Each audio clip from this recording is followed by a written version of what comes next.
Bienvenue au Dodo Disa et à cette quatrième capsule vidéo d'une série de 5 sur les trucs de base en courte pointe. Alors aujourd'hui, je vous parle des trucs de base au niveau de la couture. Alors j'en ai 4 à vous présenter. Le premier, je vous l'ai déjà exprimé à quelques reprises, l'importance de trouver votre bon quart de pouce, faire les tests sur votre machine. J'ai déjà fait une vidéo là-dessus. S'assurer que votre machine à coudre, que vous connaissez le quart de pouce sur votre machine à coudre, c'est important de connaître son bon quart de pouce. Deuxième truc, au moment de la couture, utilisez la bonne aiguille. Alors, il existe différentes aiguilles de couture, de machine. Et il y a une bonne raison pour ça. Votre machine n'est aussi bonne que la qualité d'aiguille que vous utilisez. Et quand je parle de qualité, je parle pas nécessairement de marque. Je parle du type d'aiguille. Donc, est-ce que je travaille avec une aiguille avec la bonne taille? Est-ce que je travaille avec l'aiguille pour le bon type de tissu? Et est-ce que mon aiguille est trop fatiguée pour continuer le travail? Donc, c'est important que vous ayez la bonne aiguille et qu'elle soit assez neuve. Donc, on parle d'un maximum de 8 heures d'utilisation pour votre aiguille.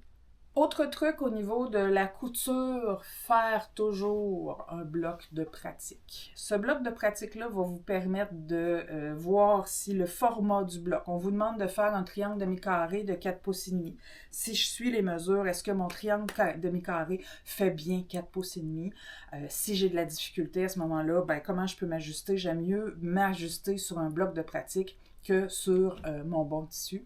Et ce bloc de pratique-là peut vous servir aussi jusqu'au moment du piquage. Parce que si vous décidez de faire un piquage, un piqué libre, ou que vous décidez d'aller faire un motif particulier, au moment du piquage, ben, votre bloc de pratique va aussi vous permettre de pratiquer votre piquage. Donc, j'ai des gens qui me disent, ben, c'est plate, oui, c'est pas ce qu'il y a le plus fun, mais ça reste que c'est une bonne méthode pour s'assurer de la qualité de notre projet à la fin. Donc, faire un bloc de pratique, c'est une bonne astuce pour faire un bon produit.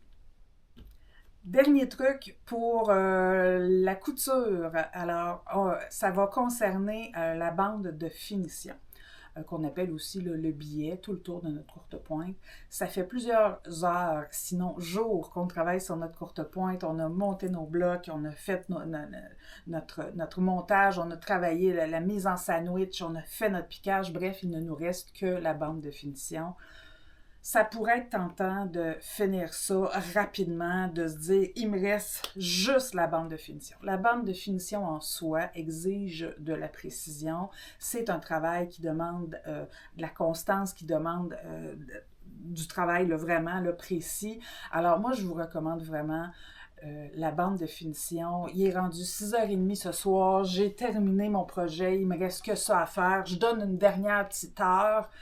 Non, je vous recommande de passer votre soirée à vous reposer. Vous reprendrez la bande de finition demain ou un autre jour. Faites toujours la bande de finition à tête reposée. C'est vraiment une étape. C'est la finition. On veut que ce soit bien fait. Alors, moi, je vous recommande d'attendre et d'être vraiment reposé. Voilà. Je suis Isa des Dodo Disa.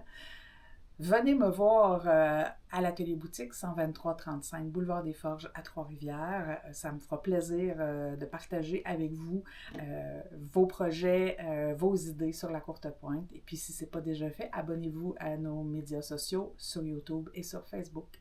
Alors voilà, au plaisir de vous voir bientôt. Bonne fin de journée.